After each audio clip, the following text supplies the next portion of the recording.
Hey, ladies and gentlemen, my name is Kumbiraj Padza from Deutsch Connect, and this is our first ever podcast and episode of Bridges to Germany, the Deutsch Connect podcast. And I'm honored today to have our first guest, is someone within the Deutsch Connect family itself, someone whose story is quite inspiring, someone whose story is worth to tell. And yeah, I'm excited to have engineer Taida Rukasha. Engineer, welcome to the show. Thank you very much. I'm really happy to be here and thank you for having me today. Yeah. Hey, I think this has been a long time coming. I think we've talked a lot about making the time and being able, but I know with our schedules and all, especially yours as well. But no, I think, thank you very much. I think the most important reason why we are also doing this podcast is just to give out more information, but not just information from generalizing, to really give information from people within our own sphere of influence, within our own circles, and also tell the African story, tell the Zimbabwean story. So, to start with, so Taida, I want to take it back to where it all starts. Where was Taida born? Where did she grow up? And family wise, as well as where did you go to school? Okay, so for me, I was born and raised in Mutare at a very small age, and then moved to Mashingo at some point, and then Harare. I've been like a nomad in Zimbabwe, actually, if I should put it that way. And then for my secondary school, when you start developing, I went to a mission school in Mashingo called Zimuto High. That's where I did from the whole of my secondary and high school. So that was like 6 years. And immediately then I left to go to Cyprus for my tertiary education. So interesting. I also went to high school in Mashingo, Victoria High School, a better school than yours. I But but my mother actually went to Zimuto uh-huh. High School as well, and that is where we actually come from. That is where our totem is Wamambo Chirasha Ngara Zimuto. So, so we also Yes. used to have sports with Zimuto, and I can confess that they were the students were very, very good education wise. So that was quite interesting for me as well to be like, no, you're someone who grew up, who went to school in the same areas that we also went to school with. So that's interesting part. But for me, I Yeah. want just to understand, um, obviously now with the career and Mhm. how did the love for sciences and technology, where did this come from? So to be honest, from a very small age, I started developing a love for aeroplanes. Somehow, somewhere, like 4 years old, 5 years old, I developed a love for airplanes, and ever since then, my dad and my mom, they kind of nested this love because they would encourage me, they would show me a lot of things regarding to this, take me to a lot of exhibitions that would talk about planes and all that. And I was very young, very like in primary school. And then from there, I still remember in grade one or grade two when everyone was asked, what do they want to do? At that time, you have no clue. You say random things. But for me, it has always been a pilot or aircraft engineer, something already in the engineering field. And the teachers used to be like, they tell you to say that? And then I always be like, no, that's what I want to do. So it just started from a very early age, like 5 years, 6 years. It all started with the love for aeroplanes. And then from there, moving forward, so by the way, I'm really short. So the dream was to be a pilot actually. But then when I finished my A levels and when I went for the height testing and the shoe size, they told me you're too short to fly a commercial airline. Even if you get the license afterwards, it's difficult. So that's when I was like, okay, then I will move to making and designing the aeroplane if I can't fly it. So yeah, and then of course the talent kind of continued. I mean, the desire, the dream. When I went to Zimuto High, one of the very good schools, to be honest.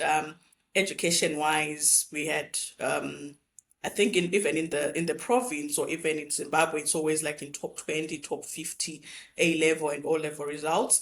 And then from there, the the the the the passion continued for engineering and all that. So yeah.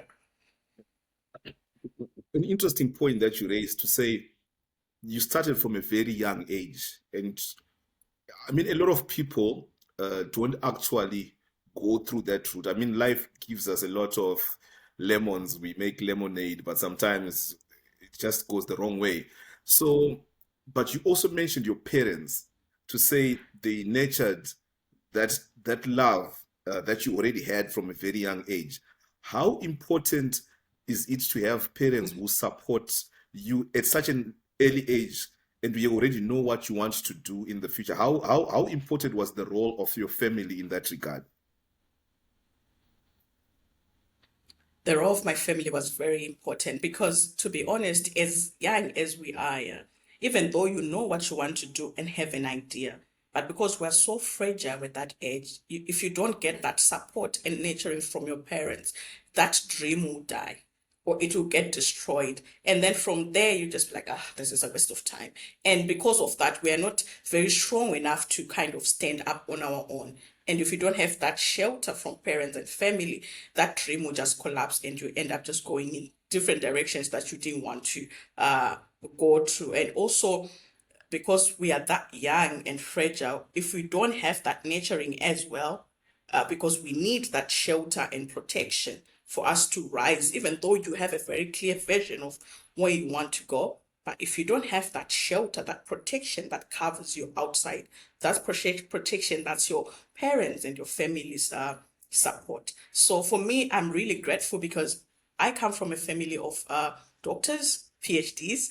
Uh, so education is really something that it's very crucial in our family. My parents would sacrifice to have nothing as long as we went to very good schools, and because it's not like they forced us, but they made sure they are channeling that whatever that's inside you that you want to do.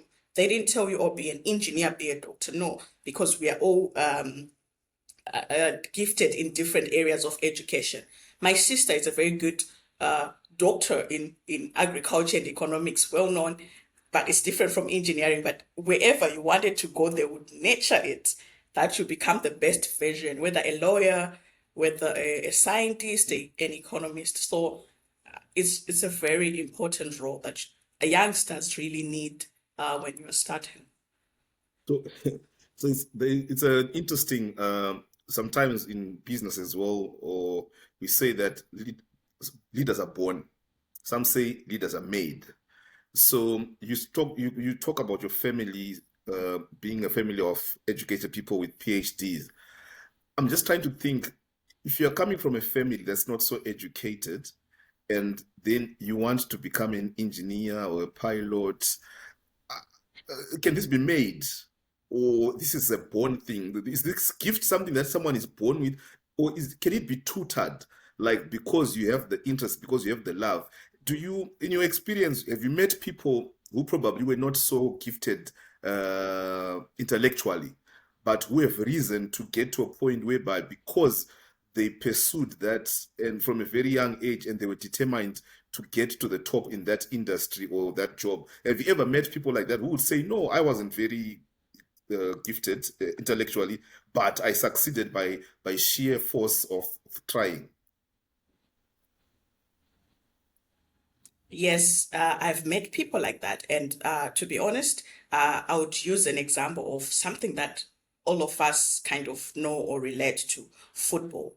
Football, you can be born with a talent to play football. But if you do not work hard, going to trainings early, like that discipline that the coaches want to put in you, you will not succeed as a very good footballer. All the footballers we see and we love nowadays, they have a very strict discipline that they follow. Even though on talent alone, they can make it. Then this tends to put in my point that some people are born with the talent, right? Like the talent that you are very smart and all that.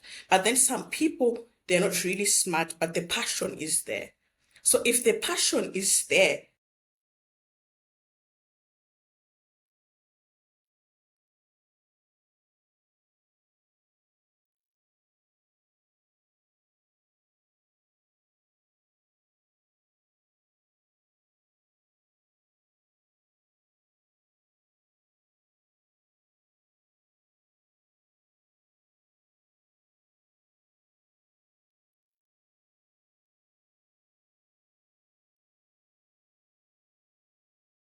Hello?